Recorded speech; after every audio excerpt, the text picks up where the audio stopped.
The good, the bad, and the ugly. This title of the famous Clint Eastwood movie would also make a great title for this week's Parasha, Parasha Naso. During the Parasha, we are introduced to a very colorful and varied group of individuals.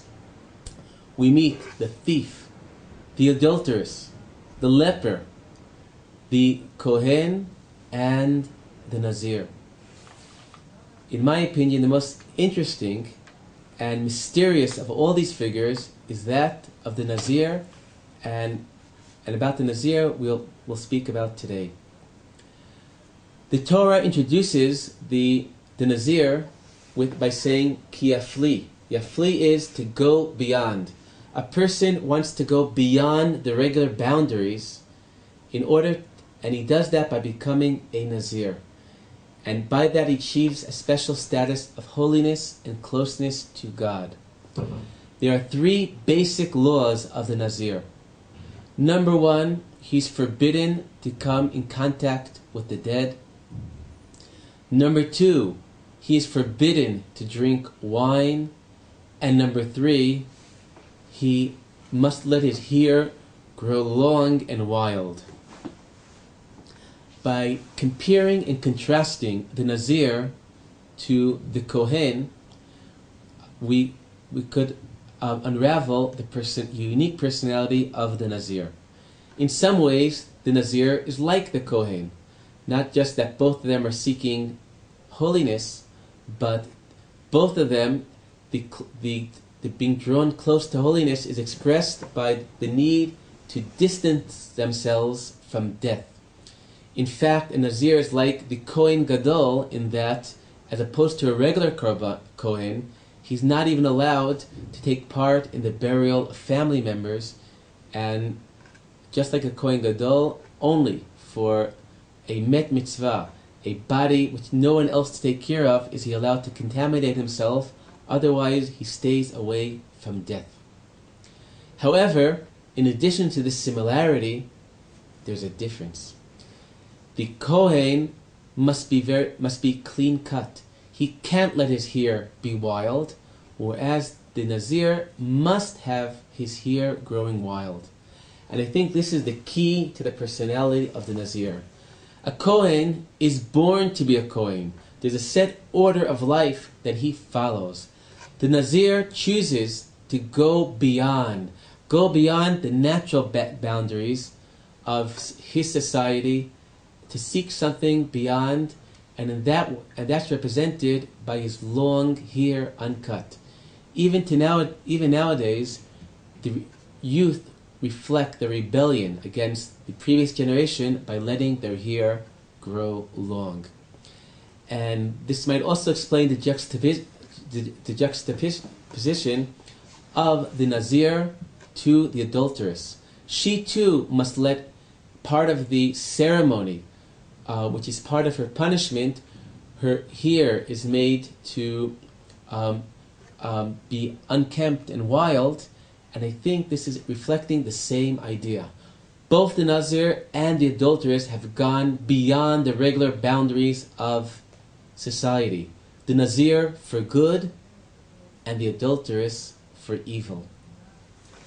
And relating to going beyond the natural boundaries, I think the most famous Nazir, Shimshon, is a good example of this. Shimshon certainly is a very unconventional figure. In fact, he's so much of a loner that at a point the Am Yisrael tried to give him over to the Plishtim because they're concerned that he's going to create so much trouble for them. So we have the Nazir, the fully developed and known personality of the Nazir, as somebody who goes beyond normal conventions and hopefully always for the best. But in this light, we can understand the third law of the Nazir. Why is it that they are forbidden to drink wine? Because wine, for someone going beyond the regular boundaries, combining that with wine could be a deadly combination. society's conventions might keep you small, but also keeps you safe in many ways. Going beyond, you're in danger, and that's what that's why it's forbidden for the Nazir to drink wine. In fact, Shimshon himself has been criticized within Chazal for, among other things, for relations with non-Jewish women, which express the dangers of going out of society. And in general, to understand the different figures we meet in this Parsha, it could help a game I used to play as a child called Dungeons and Dragons. In Dungeons and Dragons, the world is divided into four. There's good and there's evil. But both the good and the evil are broken up into lawful good and chaotic good. Lawful evil and chaotic evil. There's the world of order. The good guys, the Kohanim, represent holiness based on order. And maybe the thieves at the beginning of the Parasha are, if you think of white-collar crime, are classical bad guys. Whereas the Nazir and the adulteress, both of them, the wild here show them as chaotic figures, breaking out of the normal conventions of society. The Nazir for the good, chaotic good, and the adulteress for the worse, chaotic evil. And there's a beautiful story in the Gemara about one Nazir that's prefaced by Shimon HaTzadik, the Kohen Gadol in the time of Alexander the Great, as saying that he has misgivings about the institution of Nazirut. However, he says there's one Nazir that he was happy to participate in his process. And Shimon HaTzadik tells the story of a Nazir with beautiful hair, and coming at the end of his term of Nazirut, in which Nazir brings an offering and shaves off all his hair and burns it. And Shimon HaTzadik asks him, why did he become a Nazir, since ultimately this has now led to your shearing off of all your beautiful hair? And the Nazir said, because once upon a time I looked into a pool of water and I saw my reflection and I saw how beautiful I look, and I felt my evil inclination getting the better of me. So I decided to declare a vow of Nazirut to help me overcome this evil inclination. We clearly have a Jewish response to the Greek story of Narcissus, in which he looks into the water, falls in love with his own reflection, and ultimately dies of starvation. Be it as it may, Shimon HaTzadik kisses this Nazir and says, may there be many Nazirim like you. And about you, the verse has said, Ki afli lindur neder Nazir lazir Lashem. To go beyond, a person goes beyond to take a vow of Nazirut to God.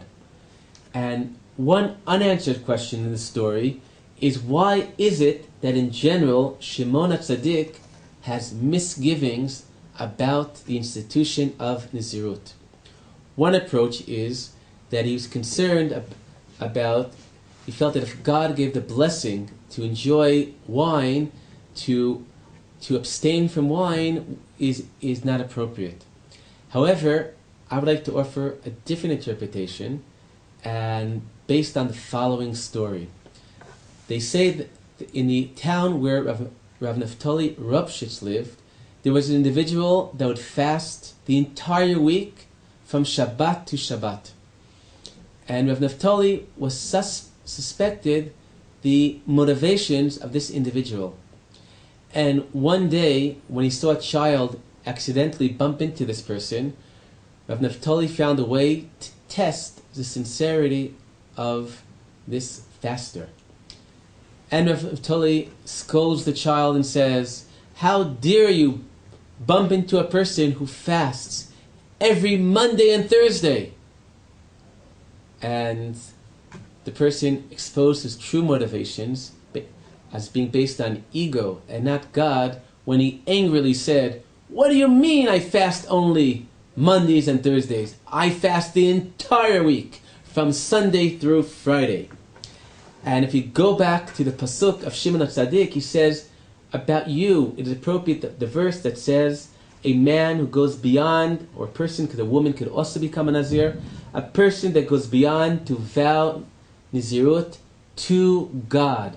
I think the point being is that Shimon HaTzadik realized that this person's motivations of going beyond were pure, were for the sake of God, which unfortunately is not always so. Shabbat Shalom.